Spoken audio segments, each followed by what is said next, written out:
வணக்கம். இன்றைய பிரதான செய்திகள். முதலில் தலைப்புச் செய்திகள். ஓய்வு பெற்ற அரசு ஊழியர்களுக்கு வெளியான மகிழ்ச்சியான தகவல்.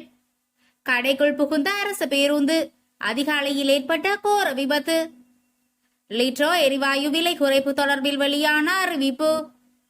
ரணில் மற்றும் பசிலுக்கு இடையிலான பேச்சுவார்த்தை இணக்கப்பாடின்றி முற்று. பாதுகாப்பை கோரும் எதிர்க்கட்சி தரப்பு, ஜனநாயகத்திற்கு விழும் மரண அடி. ஹாங்வெல்ல பகுதியில் பெற்ற பிள்ளைகளை பணைய கைதிகளாக சிறைப்பிடித்த தந்தை. மட்டக்களப்பில் மண்டை ஓட்டுடன் எலும்புகள் மீட்பு. இனி விரிவான செய்திகள். ஓய்வு பெற்ற அரச ஊழியர்களுக்கு வெளியான மகிழ்ச்சியான தகவல். ஓய்வு பெற்ற சிரேஷ்ட அரச ஊழியர்கள் மற்றும் நீதித்துறை அதிகாரிகளுக்கு கட்டண சலுகையுடன் வாகன இறக்குமதி உரிமத்தை வழங்க அரசாங்கம் தீர்மானித்துள்ளது. குறித்த சலுகையானது 60 வயது பூர்த்தியடைந்து ஓய்வு பெற்ற சிரேஷ்ட அரச ஊழியர்களுக்கே வழங்கப்பட உள்ளது. கட்டாய ஓய்வு வயது 65 நீடிக்கப்பட்டு பின்னர் 60 குறைக்கப்பட்டதால் அந்த காலகட்டத்தில் 60 ஆண்டுகளுக்கு பிறகு ஓய்வு பெற்ற அதிகாரிகளுக்கு இந்த சலுகை வழங்கப்பட உள்ளது. இந்த தீர்மானமானது கடந்த மார்ச் மாதம் 11 நடைபெற்ற அமைச்சரவை கூட்டத்தில் எடுக்கப்பட்டது. இந்நிலையில் இது தொடர்பான சுற்றறிக்கையை பொது நிர்வாகம் மற்றும் உள்நாட்டு அலுவல்கள் அமைச்சின் செயலாளர் பிரதீப் ஜசரத்ன வெளியிட்டுள்ளார். கடைக்குள் புகுந்த அரசு பேருந்து, அதிகாலையில் ஏற்பட்ட கோர விபத்து. கல்முனையிலிருந்து கொழும்பு நோக்கி பயணித்துக் கொண்டிருந்த அரசு பேருந்து ஒன்று செங்கலடி பகுதியில் பாரிய விபத்துக்குள்ளாகியது. இந்நிலையில் விபத்து காரணமாக காயமடைந்த சாரதி மற்றும் நடத்துனர் உட்பட 5 காவு வண்டி மூலம் வைத்தியசாலைக்கு கொண்டு செல்லப்பட்டுள்ளதாக தகவல் அறிந்த வட்டாரங்கள் தெரிவிக்கின்றன. அத்தோடு விபத்து நடந்த இடத்திற்கு காவல்துறையினர் மற்றும் பாதுகாப்பு படையினர் விரைந்துள்ளதாகவும் தெரிவிக்கப்படுகிறது. அதே நேரம் விபத்தினால் செங்கலடி பகுதியில் உள்ள கடையொன்று முற்றாக சேதமடைந்துள்ளதுடன் மின்சார சபைக்கு சொந்தமான மின் கம்பங்களும் பலத்த சேதங்களுக்குள்ளாகியுள்ளன. விபத்து தொடர்பான மேலதிக விசாரணைகளை காவல்துறையினர் மேற்கொண்டு வருகின்றனர்.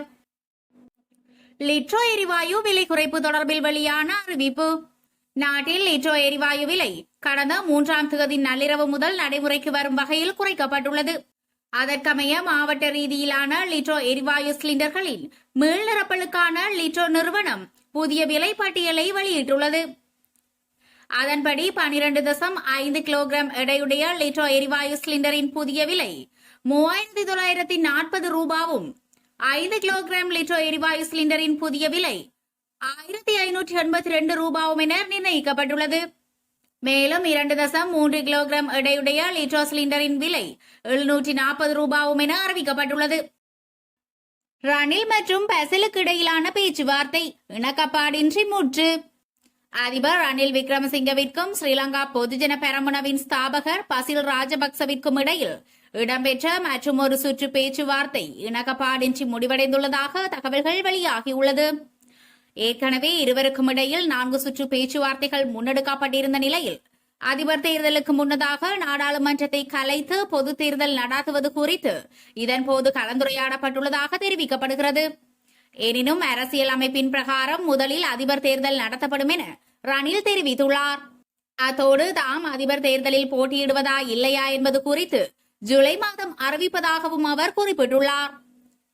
இதேவேளை அதிபர் தேர்தலில் ரணிலுக்கு ஆதரவளிப்பது குறித்து ஸ்ரீலங்கா பொதுஜன பெரமுன இன்னமும் தீர்மானம் எதையும் எடுக்கவில்லை என தெரிவிக்கப்படுகிறது. மேலும் அதிபர் தேர்தலுக்கு முன்னதாக நாடாளுமன்றத்தை கலைக்க வேண்டுமாயின் நாடாளுமன்றில் அது குறித்து தீர்மானம் நிறைவேற்றப்பட முடியும் என ரணில் தரப்பு தெரிவித்துள்ளமை குறிப்பிடத்தக்கது.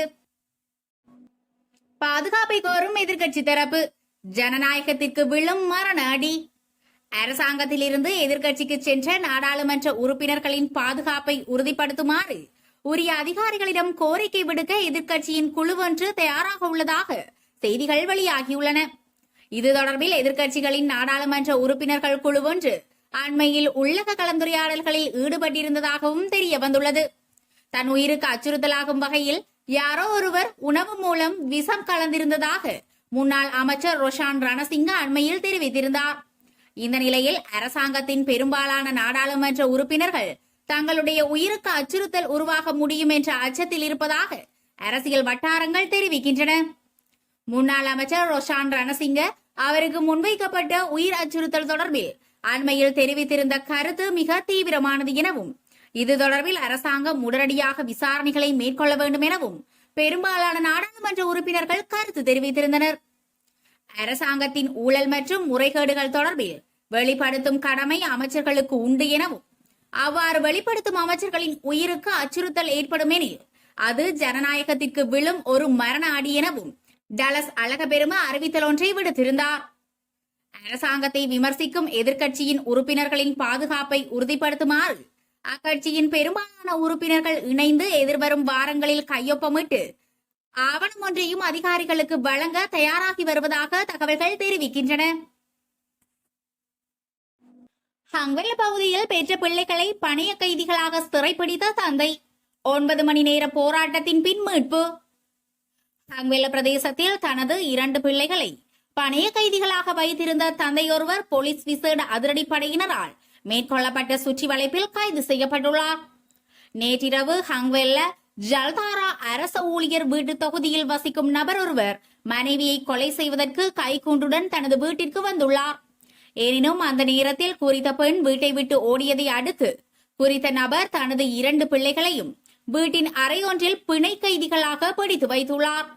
10 வயது சிறுமியும் 2 வயது ஆண் குழந்தையும் பிணை கைதிகளாக பிடிக்கப்பட்டுள்ளதாக தெரிவிக்கப்படுகிறது.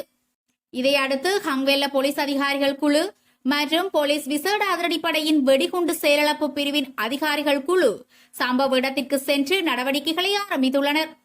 போலீஸ் விசேட அதிரடிப்படையினர் சுமார் 9 மணித்தியாலங்களின் பின்னர் சிறுவர்களை பத்திரமாக மீட்டுள்ளனர். போலீஸ் விசேட அதிரடிப்படையினர் குறித்த நபரை கைது செய்துள்ளதாகவும் மேலதிக விசாரணைகளுக்காக சந்தேக நபர் ஹான்வெல்ல போலீஸ் நிலையத்தில் ஒப்படைக்கப்பட்டுள்ளதாகவும் தெரிவிக்கப்படுகிறது. மட்டக்களப்பில் மண்டை ஓட்டுடன் எலும்புகள் மீட்பு. மட்டக்களப்பு சந்துருகொண்டான் கண்ணகி அம்மன் ஆலயத்தின் பின்பகுதியில் உள்ள உப்பாற்றில் இனம் தெரியாத ஆணொருவரின் மண்டையோடு மற்றும் எலும்புகள் நேற்று முன்தினம் பிற்பகல் மீட்கப்பட்டுள்ளதாக கொக்குவில் போலீசார் தெரிவித்தனர். குறித்த ஆற்றில் மீன்பிடியில் ஈடுபட்ட மீனவர் ஒருவரின் வலையில் மண்டையோடு மற்றும் 2 எலும்புக்கூடுகள் சிக்கியதை அடுத்து அதனை கரைக்கு கொண்டு வந்துள்ளார். இது தொடர்பாக போலீசாருக்கு தெரிவிக்கப்பட்டதை அடுத்து சம்பவ இடத்திற்கு போலீஸ் தடயவியல் பிரிவினர் அழைக்கப்பட்டு விசாரணையில் 40 வயதுக்குட்பட்ட ஆணொருவரின் மண்டையோடு என பகுப்பாய்வாளர்கள் தெரிவித்தனர். இந்த நிலையில் ஏறாவூர் சுற்றுலா நீதிமன்ற மேலதிக நீதவானும் மட்டக்களப்பு நீதவான் நீதிமன்ற பதில் நீதவானுமாகிய தர்சினி சம்பவ இடத்திற்கு சென்று மண்டையோட்டை பார்வையிட்டு பிரேத பரிசோதனைக்கு உட்படுத்துமாறு உத்தரவிட்டதை அடுத்து மீட்கப்பட்ட மண்டையோடு எலும்புகள் மட்டு போதனா வைத்தியசாலையில் பிரேத பரிசோதனைக்காக ஒப்படைக்கப்பட்டுள்ளது. இதேவேளை மீட்கப்பட்ட மண்டையோடு கடந்த பிப்ரவரி 17ஆம் தேதி காணாமல் போயுள்ள மனநலம் குன்றிய 28 வயதுடைய இளைஞனான பழைய பனிச்சேடியைச் சேர்ந்த செல்வராஜா நிதுஷன் என்பவரது மண்டையோடு என அவரது உறவினர்கள் தெரிவித்த போதும் அது இவரை உறுதிப்படுத்தவில்லை என போலீசார் தெரிவித்தனர். இது தொடர்பான மேலதிக விசாரணைகளை கொக்குவில் போலீசார் மேற்கொண்டு வருகின்றனர்.